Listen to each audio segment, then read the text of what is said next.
ஒவ்வொருத்தரும் மனம் திரும்புவதற்கு ஆயத்தமாக இருக்க வேண்டும். Everyone must be prepared to repent.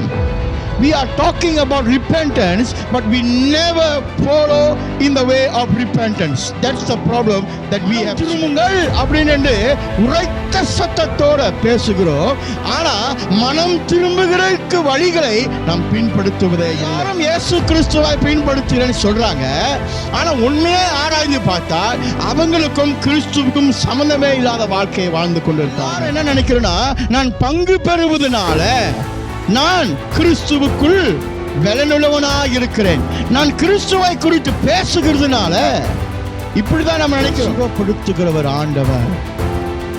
வேதம் சொல்லுது, குமாரன் உங்களை விடுதலையாக்கினால் நீங்கள் மெய்யான விடுதலையை காண்பீர்கள்.